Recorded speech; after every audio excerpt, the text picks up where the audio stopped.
Mungkin dari acara ini kan sudah terbentuk DPA, DPM. Jawa Tengah itu sudah terbentuk, tapi juga ada kerikil-kerikil di dalamnya kelihatannya.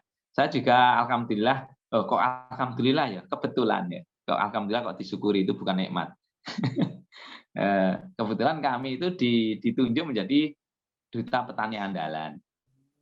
Jadi satu kabupaten itu ada 5 yang terpilih menjadi DPM, DPA di Kabupaten Karanganyar. Nah, pesan saya untuk DPA, DPM, ini dari dinas juga masih belum bisa maksimal membimbing kami. Ini arahnya kemana, tujuannya bagaimana, ini saya belum tahu persis. Nah, melalui media ini, melalui acara ini, mudah-mudahan dari Pak Bambang Sadono bersama penjenengan Pak Surya, bagaimana DPM, DPA ini difasilitasi ketemu darat, di mana membahas program untuk menjadi kader perubahan untuk generasi milenial. Jadi biar anak-anak muda itu bisa bertani, itu modelnya seperti apa agar anak muda itu tertarik bertani.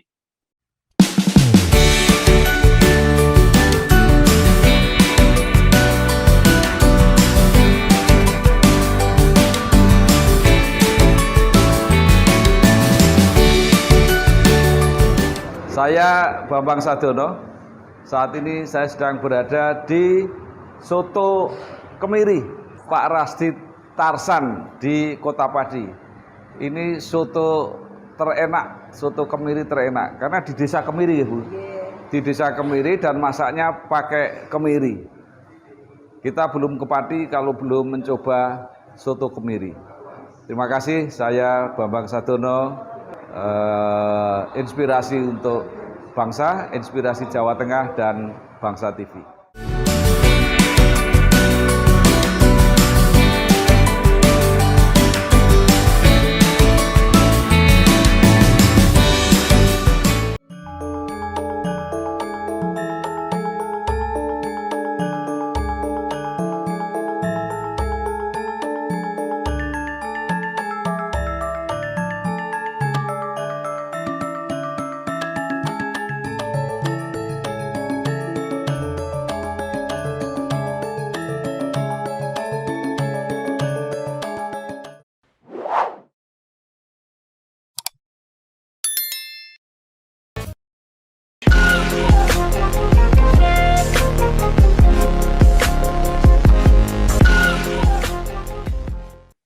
Assalamualaikum warahmatullahi wabarakatuh. Bersama saya, Bin Surya, di kanal Inspirasi Jawa Tengah. Mudah-mudahan kanal ini selalu bisa memberi inspirasi, motivasi, dan edukasi. Kami sedang membuat serangkaian wawancara mengenai dinamika pertanian organik, khususnya yang ada di Jawa Tengah. Saat ini saya sudah bersama dengan Bapak Hasim, Pembina Kelompok Tani Mulyo 1 Karanganyar. Bagaimana kabarnya, Pak? Ya, baik-baik. Alhamdulillah sehat selalu. Alhamdulillah. Mungkin untuk mengawalinya bisa diceritakan, Pak, latar belakang mungkin pendidikan Bapak dan sejarah terbentuknya kelompok Tani Mulyo ini. Monggo, Pak. Oke. Assalamualaikum warahmatullahi wabarakatuh. Perkenalkan, nama saya Hasim Asdari, pembina kelompok Tani Mulyo 1, Dusun Ngampel, Desa Nggintungan, Kecamatan Mojodang, Kabupaten Karanganyar, juga sekaligus sebagai Ketua Asosiasi Petani Organik Karanganyar Tentram yang disingkat APOKAT. Jadi kami juga membina kelompok-kelompok petani yang bergerak di dunia pertanian organik di Kabupaten Karanganyar. Untuk Tani Mulyo sendiri, ini terbentuk sudah tahun 80-an, Pak. Jadi bapak saya dulu yang menjadi ketuanya, tapi bergerak di bidang perkebunan. Di tahun itu saya masih sekolah dasar, itu sudah ada kegiatan pertanian dan bahkan lomba tingkat karesidenan, bahkan sampai tingkat provinsi dapat harapan 1 tahun itu.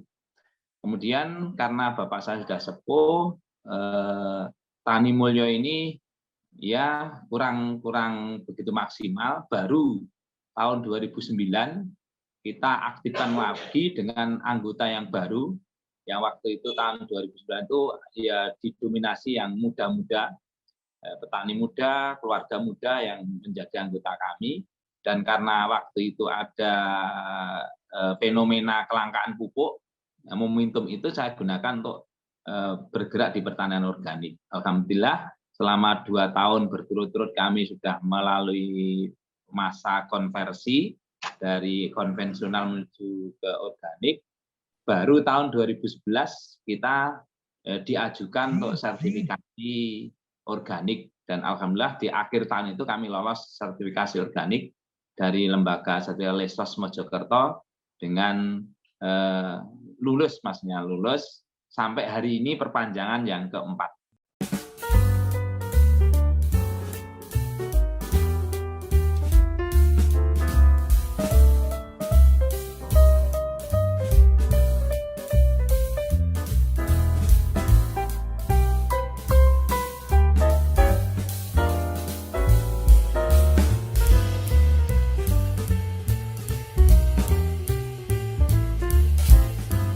Saya Bambang Sadono.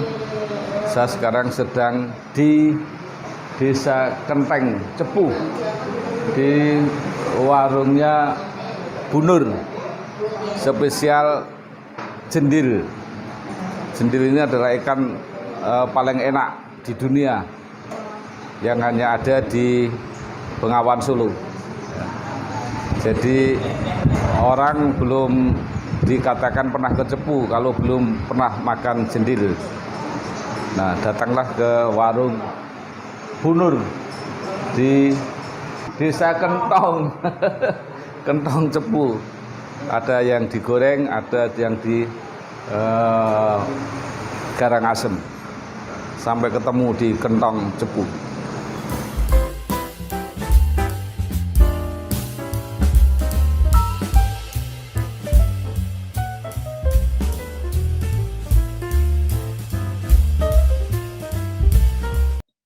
Kemudian ini Pak, untuk anggotanya itu sudah berapa ya Pak? Dan untuk anggota yang mulai tahun 2009 itu ada 30. Tapi kalau petaninya ini di Tani Mulyo sendiri itu ada 84 yang mempunyai ICS atau mempunyai dokumen-dokumen untuk ketika ada surveillance. Ini ada 84 petani. Kemudian kita juga bekerja sama dengan kelompok tani terdekat untuk penjualan. Jadi ada Pandansari itu di Desa Pendem, ini juga kelompok organik yang lolos sertifikasi, karena di sana belum ada rismil, belum ada kegiatan jual-menjual hasil pertanian organiknya, sehingga digilingkan padinya itu ke Tani Mulyo 1. Kemudian Tani Mulyo 5, ini juga ada 5 sekian hektar, ini juga digilingkan ke rismil yang ada milik kelompok Tani Mulyo 1. Sehingga kami kalau ini disatukan penjualan kami itu tadi 5 hektar sama 22 hektar. Jadi sekitar 32-an hektar yang menjadi penyuplai beras organik khususnya di penjualan di Tani Mulyo 1. kemudian itu sudah disertifikasi semua, gitu? Sudah. Sekarang kita sudah gabung di Apokat, Pak. Jadi tahun 2020 kan habis. Kemudian kita gabung ke Apokat. Jadi sertifikasi organik kita sudah 1 kabupaten didanai oleh pemerintah kabupaten seluas 207 hektar 1 kabupaten itu. Ada punya dari Tani Mulyo 1, 22, Tani Mulyo 5 sekian, kemudian Pandansari 5 sekian. Oke. Ini ada Tani Mulyo 1, 2, 3 itu mungkin bisa diceritakan Pak kronologinya. Tani Mulyo ini sebenarnya dulu itu Gapotan itu di tingkat desa itu ada Tani Mulyo 1 sampai 5 itu diasumsikan per kadus. Jadi kadus ini Tani Mulyo ini sehingga 1 sampai 5 itu 1 desa. Jadi 1 desa itu kelompok taninya sama, namanya Tani Mulyo. Gapotannya ini vakum, nggak berjalan, sehingga ya kita tetap per Tani Mulyo ada koordinasi, tapi saya tidak menggunakan nama Gapotan, tapi bisnis padi gentungan. Jadi kelompok tani 1 sampai 5 ini komunitas WA grupnya namanya bisnis padi Gentungan. Jadi tetap ada koordinasi begitu, Bi? Yang ada, tapi enggak, namanya bukan Gapoktan, karena Gapoktan baru ada sesuatu yang tidak bisa saya ceritakan di sini. Kemudian ini Pak, bagaimana kalau ada petani yang ingin masuk menjadi anggota kelompok Tani Mulyo 1 ini Pak? Mungkin syaratnya apa saja begitu? Nah, justru kita itu targetnya untuk satu petani di Gentungan khususnya ini menjadi petani organik semua. Karena kami mempunyai program Gentungan Desa Organik. Dan ini alhamdulillah dana desa juga oleh Pak Kepala Desa sudah sedikit banyak digelontorkan pada kami dalam membantu percepatan program ini berupa pengendalian hama tikus burung tito abai itu oleh pemerintah desa. Kami juga dikasih anggaran untuk pelatihan. Kemudian pelatihan pembuatan pupuk padat cair organik ini per potan sudah dianggarkan dari desa. Artinya untuk menjadi anggota petani organik khususnya di Gentungan itu tidak masalah. Wisata agroedukasi pertanian ramah lingkungan. Ini akan saya jadikan ajang bagaimana pertanian itu tidak hanya bercocok tanam, kemudian menjual beras atau yang lain, tapi kita juga bisa menyajikan wisatanya, bisa menghadirkan Bapak Ibu yang di kota ini datang ke desa sambil refreshing pulang bawa hasil pertanian dengan harga yang relatif murah dibanding di supermarket atau di pasar-pasar modern. Ini langkah ke depan seperti itu.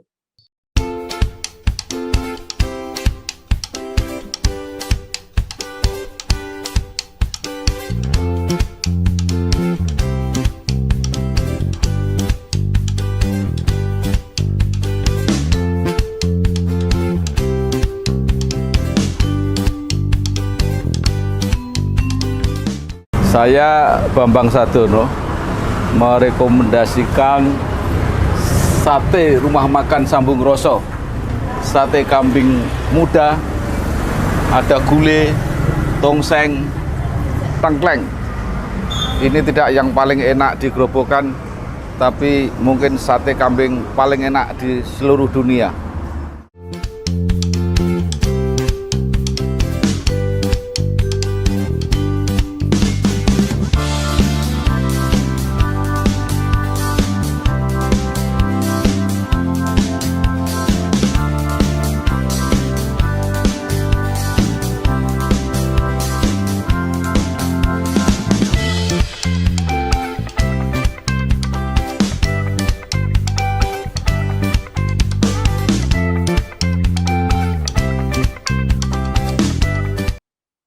Tadi kan sudah diceritakan Pak, sudah bisa membuat pupuk organik sendiri.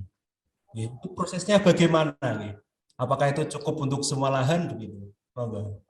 Intinya gini, pertanian organik itu kata kuncinya atau syarat utama itu harus punya ternak. Sehingga ketika petani ini punya ternak dan petani juga punya lahan, ini tidak ada kendala. Kita cuma hanya memberikan pelatihan atau memberikan edukasi tentang membuat pupuk. Dan membuat pupuk itu sangat-sangat sederhana. Tidak melalui proses yang bertele-tele, asalkan petani itu mau, insya Allah bertani organik itu sangat-sangatlah mudah. Berarti pupuk kandang itu langsung dibawa ke sawah gitu? Tapi melalui proses fermentasi, kita juga mengolah, kemudian menyimpan dulu, karena tidak mungkin kita itu setiap saat harus membawa pupuk, kan ada Bengan dan sekitarnya atau Karanganyar rata-rata kan 1 tahun panen 3 kali. Berarti kalau dibagi 3 berarti 4 bulan sekali kita itu panen. Nah, dalam masa 4 bulan sekali ini jika lahannya itu katakanlah 2.500 atau 5.000, kemudian punya sapi 3 atau 4 ekor, ini sudah tercukupi pupuk untuk memupuk tanaman padinya seluas 5.000 atau setengah hektar dengan kapasitas sapi itu mungkin 4 atau 3 ekor. Dalam masa 4 bulan ini pupuk kandangnya sudah tonasenya sudah ton.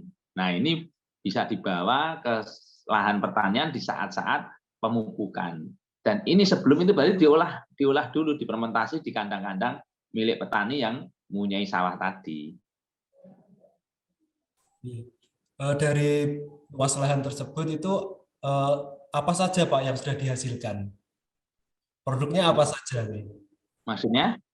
Produknya, produk pertaniannya ada padi, mungkin padi merah, padi putih, beras putih itu. Mungkin ada yang lain? Oh, kalau varietas yang dominan disukai atau dipesan konsumen ini adalah rata-rata yang aromatik. Aromatik itu ada Cintanur, ada Mente, ada Pandan Wangi, ada Mentik Wangi, dan ini yang selama ini banyak konsumen atau pedagang yang meminta pesanan itu. Kemudian yang pendukung selanjutnya yang sering digemari juga itu padi hitam dan padi merah. Kenapa? Padi hitam, padi merah ini adalah rendah gula atau rendah kalori, sehingga diet yang meyakini atau mempunyai sugesti bahwa mengonsumsi beras merah bisa langsing, kemudian bisa menurunkan gula darah dan lain sebagainya, itu biasanya konsumen itu memilih yang warna-warna, ya bisa hitam, bisa merah. Dan ini sudah terbiasa ditanam petani di sini yang minded dengan padi hitam, dia selalu nanam padi hitam. Dan alhamdulillah untuk padi hitam di Karanganyar ini sudah dihak patenkan oleh BPTP Provinsi Jawa Tengah oleh Pak Agus kemarin. Itu sudah dihak patenkan milik Pemkab Kabupaten Karanganyar. Yang notabene yang mengembangkan adalah di Tani Mulya 1. Itu setiap panen bisa berapa ton itu Pak? Kami mengasumsi aja karena petani itu jarang menimbang hasil panen ya. Jadi kita hanya rata-rata aja ketika luasannya itu 22 hektar, berarti gabah kering panen kami pernah mengadakan ubin ini bisa 8 ton, bisa 9 ton. Kalau satu musim berarti ya 9 atau 8, ini kali 22 hektar. Untuk pemasarannya pripun, Pak? Saran alhamdulillah mulai tahun 2013 kita tidak masalah, karena apa? Ya dari hasil pertaniannya Tani Mulya 1 yang disuplai tambahan dari Pandansari Pendem, kemudian Tani Mulya 5. Ini sejak dulu ini pasarnya sudah rutin. Jadi ketika ada pedagang baru minta ke sini, ketika kami tidak bisa memperluas lahan, berarti kami tidak bisa mencukupi pedagang baru yang ingin menjualkan produk padi organik di Tani Mulya 1.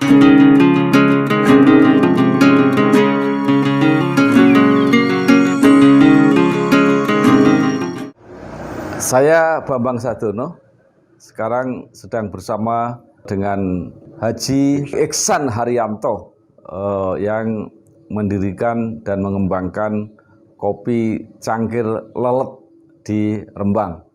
Juga bersama dengan Mbak Vera Damayanti yang memimpin langsung kegiatan kopi cangkir lelet ini. Ini kopi paling terkenal di Rembang dan sekitarnya. Jadi ya, mudah-mudahan siapa saja yang berkunjung ke Rembang bisa mencoba kopi cangkir lelet.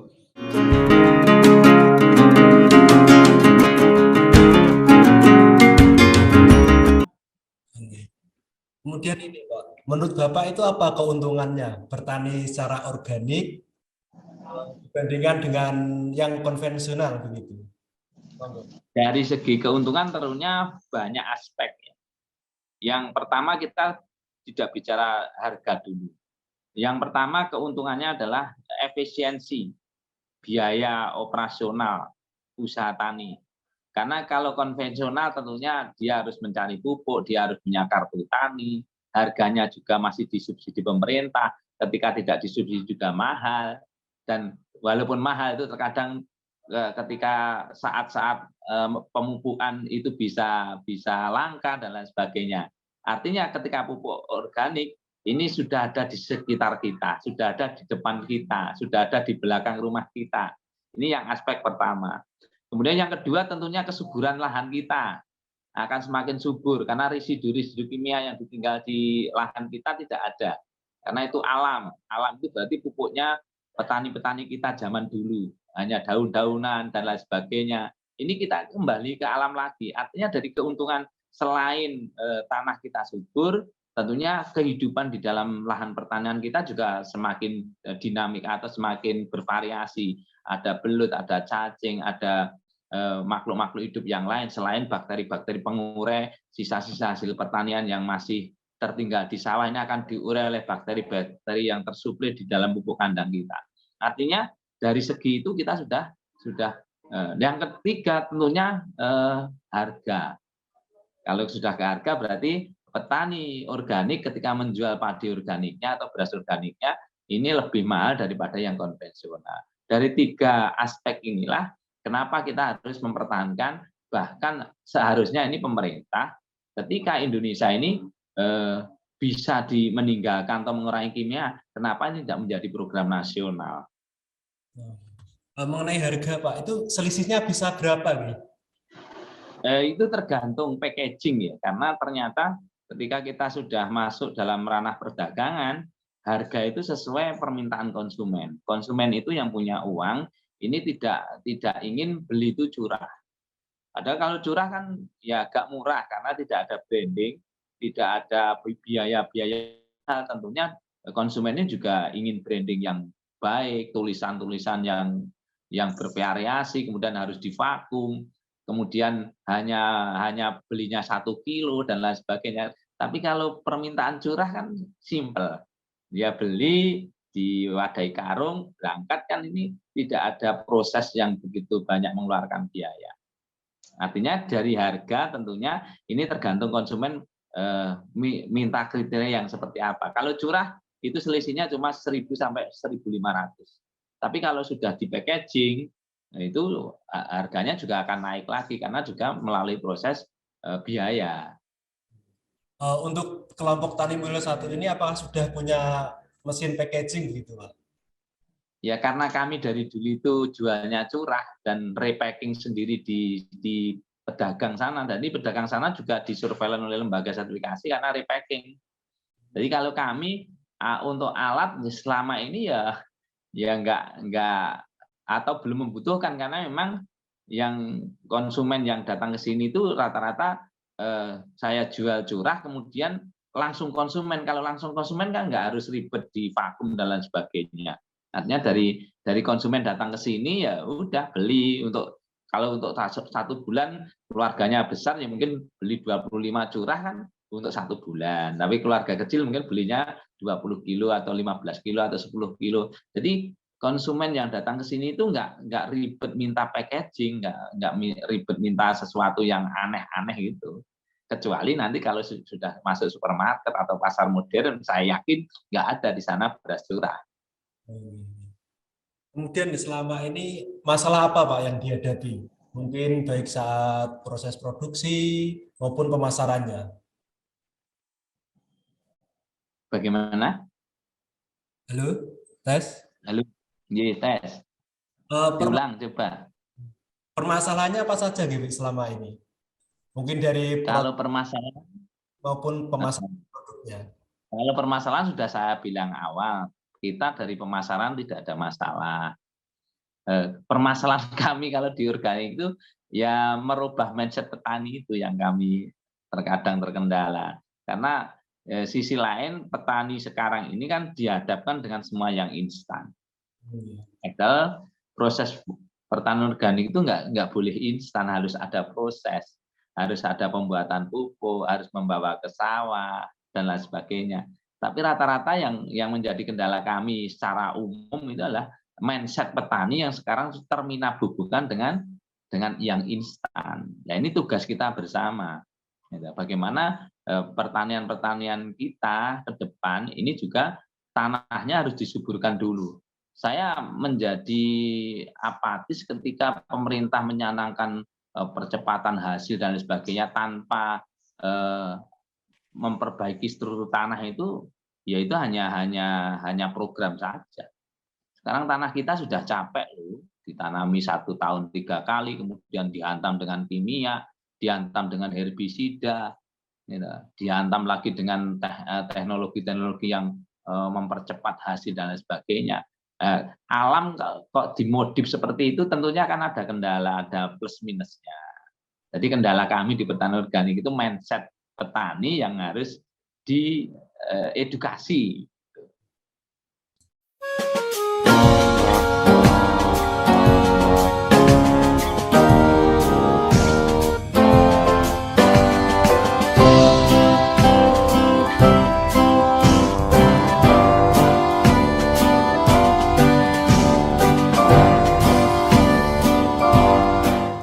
Saya Bambang Sadono, sekarang sedang berada di kuliner ayam bakar yang paling terkenal di Kecamatan Tunjungan, Kabupaten Blora. Ini namanya Bu Jami. Kulinernya adalah ayam bakar dan ayam goreng, Ibu. Ini luar biasa, pokoknya paling top, markotop di sini. Jadi kalau kita mau wisata ke Waduk Greneng, ini juga salah satu objek wisata yang terkenal di kecamatan ini. Jangan lupa mampir di ayam bakar, ayam goreng Bu Jami. Pokoknya luar biasa, maknyus katanya, betul nggih? Saya kira mari kita coba.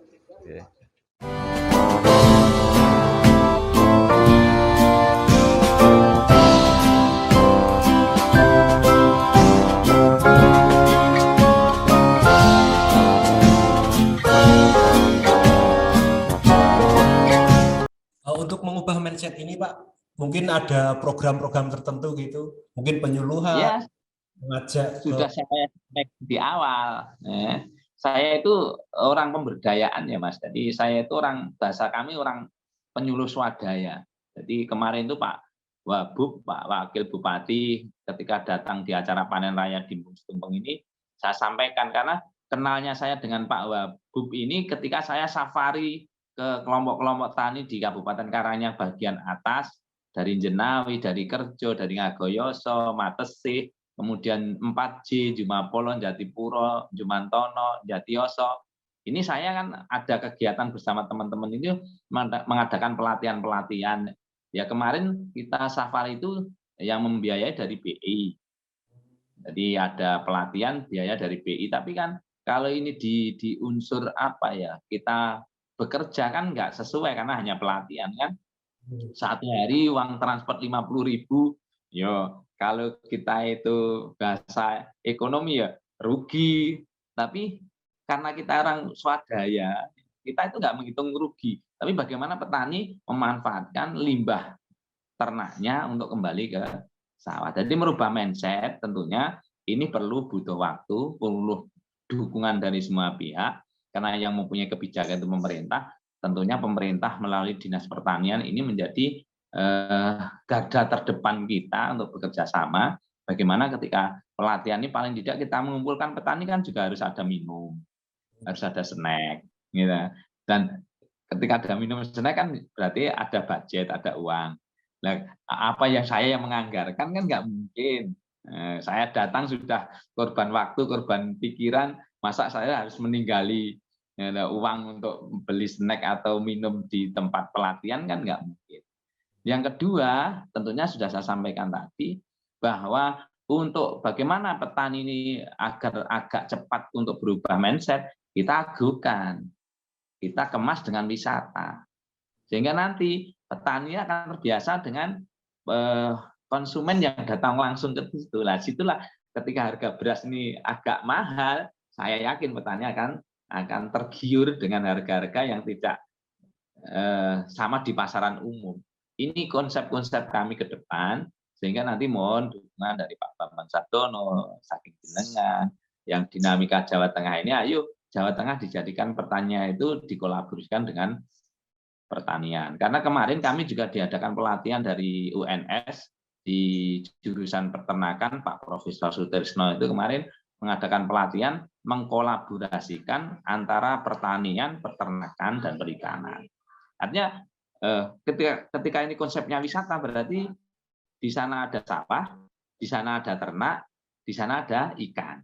Kemudian dikasih gazebo, dikasih ruang nongkrong, free wifi. Nah, ini anak-anak muda kan akan merapat ke situ sambil ngobrol, minum teh, minum kopi di areal pertanian. Kalau nanti mungkin di Cilacap ada, di Kebumen ada, di Wonosobo ada, seantero Jawa Tengah ada contoh-contoh seperti itu, alangkah indahnya pertanian Indonesia. Kelompok Tani Mulyo 1 ini kan juga itu Pak, sudah diceritakan tadi, merintis desa wisata pertanian organik ya Pak. Kemudian Iya, makanya kemarin kami mengadakan festival Memedi Sawah, mengadakan festival itu bukan hanya desa wisata, tapi wisata agro. Kalau yang saya dengar sekarang agrowisata kan milik orang-orang kaya di daerah pegunungan dan lain sebagainya, orang yang punya lahan yang luas 1 hektar, 2 hektar, bahkan 10 hektar, tapi itu kan milik pribadi, tidak ada menggerakkan ekonomi masyarakat. Tapi kalau konsep kami ini menggerakkan ekonomi masyarakat karena nanti ada parkir, ada toilet, ada kafe, ada warung. Nah, disitulah ada pergerakan ekonomi. untuk pengunjungnya bagaimana Pak selama ini? Untuk pengunjung ya karena kami itu masih wisata buatan, tentunya kita harus kreatif karena kejenuhan orang itu pastilah. Nah, kalau datang ke wisata itu hanya itu saja, hanya begitu itu saja, ya mungkin ada jenuh sehingga kita sebagai kelompok sadar wisata ya harus kreatif, mengadakan acara-acara, membuat sesuatu yang baru, tempat selfie yang baru, kegiatan apa, sehingga kita itu harus selalu berinovatif. Bagaimana masyarakat ini terbiasa dengan hal yang positif, tapi view-nya tetap pertanian, tidak ada yang lain. Bisa juga itu Pak, untuk promosinya bisa menggerakkan anak-anak muda seperti itu. Ini kendala kita. Kenapa anak-anak muda ini sulit kita ajak kompromi? Muda ini sudah beda dengan kita. Mindset-nya itu dia harus bekerja yang saat itu juga dapat uang. Gitu. Akhirnya ke perusahaan, ke pabrik, kemudian kuli bangunan dan lain. Nah, hal semacam ini kalau hanya kuli bangunan, kapan dia kaya? Bukan kita menghina atau meremehkan, bukan, karena kebutuhan manusia setiap tahun naik, tapi gaji pegawai atau gaji karyawan atau gaji buruh itu nggak naiknya nggak sebanding dengan kenaikan harga-harga atau kebutuhan kita sehari-hari. Tentunya kendala memang kami kemarin itu menghadirkan anak-anak muda. Nah, yang dari program kami anak muda ini tidak langsung saya ajak terjun bertani, tapi bagaimana menjual hasil pertaniannya orang tuanya. Tapi ini loh, sekarang kan modelnya sudah pasar online. Tapi kenapa anak kita itu masih malas untuk menawarkan dagangannya orang tuanya ke media sosial? Ya ini yang menjadi kendala kami. Dan tentunya nanti kami juga akan bekerja sama dengan Karang Taruna di desa.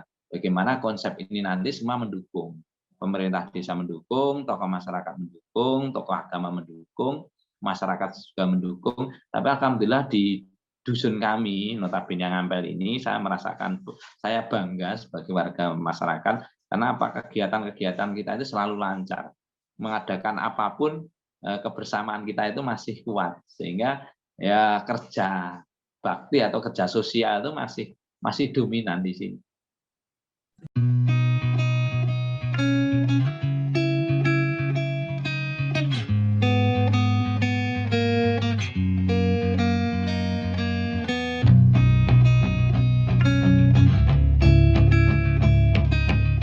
Saya Bambang Sadono.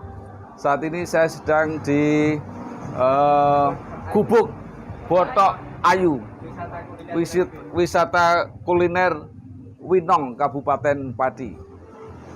Silahkan datang ke sini di pondoknya Bu Erna, Botok Ayu, menyajikan makanan-makanan Jawa tradisional, gitu Bu ya. Ada 40 menu, Pak. Ada 40 menu di sini. Jadi luar biasa. Jangan pernah ke Pati kalau tidak mampir di Botok Ayu.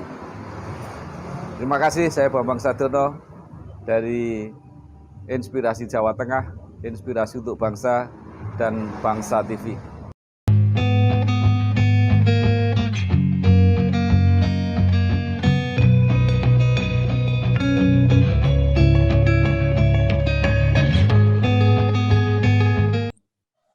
Itu kan banyak sekali program-programnya Pak. Mungkin bagaimana itu Pak? dukungan pemerintah terhadap kelompok Tani Mulyo 1 ini? Ya, kalau dukungan pemerintah kita juga tidak menutup mata, sudah. Tapi karena pemerintah itu selalu struktural ya, selalu apa ya, ada aturan-aturan yang mengikat. Jadi kalau dana desa nggak boleh untuk ini, nggak boleh untuk ini. Kemudian kalau dana itu dari Dinas Pertanian, ya harus melalui ini, melalui ini, melalui ini. Jadi ya, ketika kita itu ingin dana segar itu rasanya sulit. Dana segar itu bisa hanya donatur atau CSR. CSR pun ketika kita belum ada action juga nggak semudah itu mencari CSR perusahaan-perusahaan besar. Hanya kami untuk dukungan pemerintah ya sudah ada lah. Tapi ya sebelum maksimal, kami kemarin ketika hari panen raya kemarin itu menghadirkan Bapak Kadis Pak Supriyanto datang ke sini, kemudian Pak Wagub datang ke sini, kemudian BRI cabang Karanganyar datang ke sini, kemudian Disparpora datang ke sini. Saya menyampaikan program bahwa saya ini butuh talut jalan usaha tani untuk saya kembangkan menjadi agroedukasi wisata. Karena apa? Kami berawal dari mahasiswa jurusannya pertanian, itu masih awam tentang pertanian. Bagaimana anak-anak ketika skripsi, ini bisa terjun langsung bersama petani, wawancara dengan petani, agar tidak panas, tidak kehujanan, di sana harus ada gazebo. Agar suasana itu nyaman harus ditanami bunga, jalannya harus bagus. Karena kalau jalannya becek, siapa yang mau anak muda kuliah bersepatu melalui jalan yang becek. Nah, ini sebenarnya konsep saya. Tapi ya tadi ketika sudah bicara dengan pemerintah harus nganggo prosedur, enggak semudah membalikkan telapak tangan. Tapi ya enggak masalah karena itu memang aturan. Maka kami mengonsep ini tahun 2030. Saya jangka panjang saja. Ketika ada kegiatan event saya mengundang, mungkin Hari Tani, insya Allah target saya mengundang Pak Gubernur kalau memang bisa rawuh. Saya ajak di tengah-tengah masyarakat apa yang dibutuhkan masyarakat, potensi apa yang ada di masyarakat. Kalau melihat langsung kan dia tidak hanya laporan dari orang asal Bapak suka kan, tapi real melihat, oh benar-benar ini potensi harus didanai, ini skala prioritas. Nah harus seperti itu kan. Aturan itu hanya membuatkan manusia. Ketika manusia itu tahu, yang mempunyai kebijakan itu tahu di lahan, tahu di lokasi, dia akan bisa membuat prioritas. Seperti bencana itu kan tidak ada anggaran semula. Kalau kita ada bencana kan semua anggaran masuk ke sana. Kemarin ketika kita festival panen raya ini sebenarnya kita mengajukan dana ke Kementerian Pariwisata itu 280 juta. Proposal sudah saya kirim ke kementerian, sudah dikawal. Tapi dari pemerintah lewat Kementerian Pariwisata alasannya satu, karena Mandalika. Jadi dana itu tersedot ke Mandalika. Yang kedua G20. November. Lagi akan diadakan di Bali itu. Sehingga dipangkas semua anggaran, akhirnya kami dipending. Nggak jadi, maka kemarin ini atau hari-hari Minggu Senin kemarin kita mengadakan salah sederhana, dan itu murni saya tidak punya modal, hanya modal berani, modal tekad. Ya ada yang sodako sekian. Saya yakin min, karena saya kemarin itu di total itu habisnya hampir 10 juta untuk kegiatan 2 hari. Tapi dari teman-teman atau dinas yang datang ke sini ya, saya yakin kalau dinas pertanian nanti program nggak mungkin itu uang cash. Tapi saya sudah menerima ya, nanti biarnya kita itu tombok tombok tenaga juga tombok uang. Tapi nggak masalah, ini demi program jangka panjang. Teman-teman saya sadarkan bagaimana jangan mengeluh, jangan berkeluh kesah. Ini tangga untuk menuju ke sana gitu.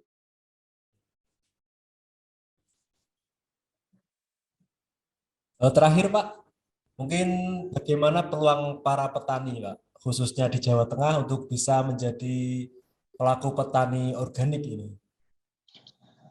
Tentunya ini peluang, asal ada kemauan ini peluang. Karena apa? Pertanian di Indonesia itu tanah subur. Saya mengapa mengatakan ini? Saya sejak tahun 2013 sudah lepas kimia. Di lahan kami itu tidak ada pupuk kimia yang saya tabur sama sekali. Pun kalau ngomongin tadi kok oklo ya nopo istilahnya ngawur enggak. Saya sudah buktikan ini. Artinya ketika kita mempunyai mindset, keyakinan bahwa tanah kita itu mampu untuk meninggalkan kimia. Tapi kalau sudah tidak yakin, ya udah. Orang itu tidak yakin mau diceritakan apa saja pasti akan menolak. Makanya ini saya akan buktikan dulu di Gendungan ini ada agro, dan nanti bisa untuk sharing dengan teman-teman yang lain. Insya Allah Kabupaten Karanganyar yang kami sudah banyak komunikasi itu memang ada 22 kelompok tani organik, walaupun sebagian itu belum masuk sertifikat, tapi alhamdulillah kita punya komunitas, punya WA group, punya pertemuan rutin, punya ikatan arisan di dalam setiap pertemuan. Artinya disinilah wadah. Jadi ketika ada kebijakan pemerintah di sini, saya mempunyai harapan kelompok-kelompok organik itu punya rismil. Karena ketika tidak punya rismil pasti kendala di penjualan. Kalau sudah produk pertanian organik itu sudah dijual ke pedagang umum, harganya pasti tidak dihargai. Makanya bagaimana kelompok-kelompok tani yang sudah punya sertifikat ini dikasih program rismil. Tapi rismilnya jangan RMU, terlalu besar, tidak banyak manfaatnya. Karena proses kita dalam satu panen ini diproses dalam satu musim, berarti 4 bulan. 4 bulan punya rismil yang sederhana, rismil manual itu yang seperti tahun-tahun kemarin tidak ada RMU. Ini cukup untuk menggiling padi anggotanya, bahkan mungkin tetangga kanan kirinya. Ini sampai hari ini saya matur Bukadis Pertanian Kabupaten Karanganyar, katanya sudah tidak ada program seperti itu. Nah, kalau saya itu boleh mengkritik ya, kalau boleh mengkritik maaf. Ya. Terkadang bantuan pemerintah itu tidak sesuai apa yang dikehendaki masyarakat. Katakanlah, uang luasannya lahan sekian kok dikasih RMU. Yang manual saja, kalau RMU kan harganya hampir 300 juta. Dan 300 juta untuk RMU manual ini sudah dapat berapa kelompok? Gitu. Karena ketika kita itu bantuan berupa rismil sepasang, baik itu Poles atau PK, ini nggak sampai 50 juta kok. Ini sudah bisa operasional kok. Nanti bangunannya biar petani atau kelompok tani yang membangun. Nah, pemerintah cuma rismilnya saja, kan enak. Nah, program-program seperti ini siapa yang akan mengeksekusi kalau bukan pemerintah? Tapi terkadang pemerintah kebijakannya tidak yang seperti yang kita harapkan. Ini kritik atau masukan buat yang mempunyai kebijakan bagaimana kelompok-kelompok tani yang bergerak di pertanian organik itu jangan dikasih bantuan yang di luar kemampuan. Jadi yang wajar-wajar aja. Kita itu orang kecil. Bantuannya ya sesuai kebutuhan yang diminta kelompok kecil itu. Karena sesuatu yang besar saya yakin diawali dari kecil, jangan dilompati. Kalau dilompati yang susah kita nanti. Oh ini hanya sekian hektar kok dikasih RMU, ya RMU-nya nggak dipakai. Hanya ribet. Masa mau menggilingkan satu bagor dimasukkan RMU?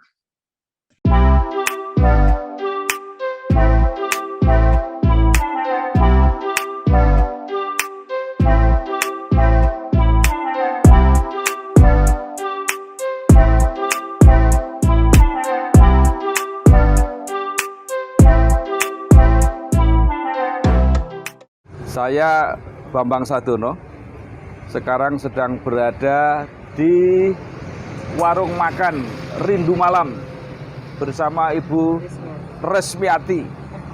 Ini warung makan lengkap di Blora yang cukup terkenal dan masakannya enak, itu ya Bu ya? Iya, makasih Pak. Silakan kalau sempat ke Blora jangan lupa mampir ke Rindu Malam.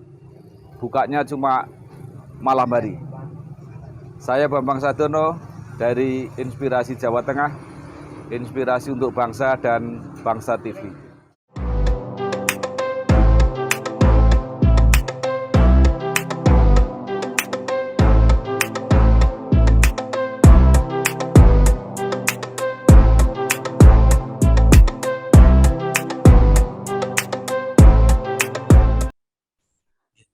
Mungkin ada saran dan harapan Pak, baik pada anak-anak muda untuk bisa itu masuk ke pertanian organik, mungkin pada pemerintah, monggo silakan. Ya, untuk saran anak muda, tentunya ayolah kita sebagian sajalah kembali ke pertanian. Karena itu, kalau itu di ilmu berarti ilmu akidah, kita itu bersahabat dengan alam. Alam itu ciptaan Tuhan, harus dijaga kelestariannya, harus dijaga kehijauannya. Dan yang kedua, anak-anak muda kita, walaupun toh tidak menjadi petani, tapi harus mencintai pertanian.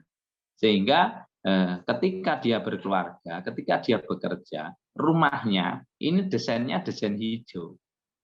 Ada tanaman tabulapot di depan rumah, ada bunga. Sehingga ketika anak-anak muda kita itu senang dengan tanaman, ini sudah petani.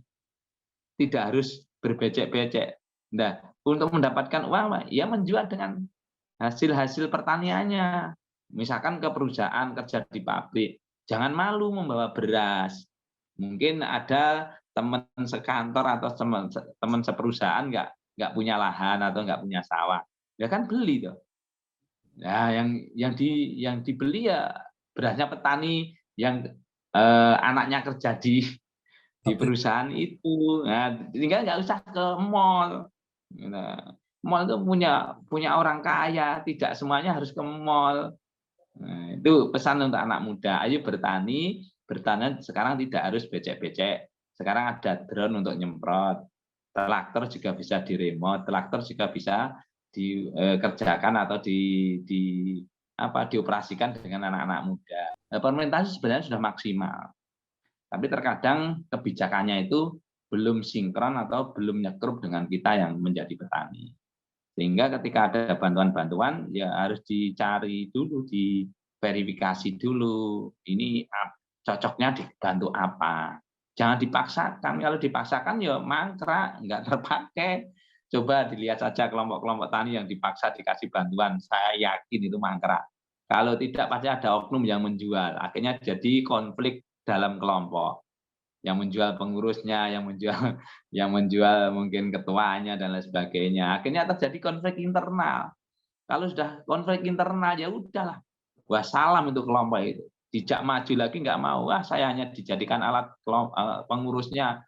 Saya dijadikan alat ketuanya, dapat bantuan dijual sendiri atau dipakai sendiri, dihak miliki sendiri. Ini yang menjadi apa ya?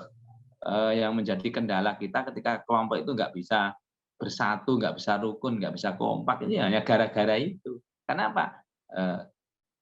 Bantuan yang dikasihkan pemerintah itu tidak sesuai dengan apa yang dibutuhkan kelompok itu. Misalkan dikasih komben, olahannya terasetin dikasih komben, pasti dijual kombennya.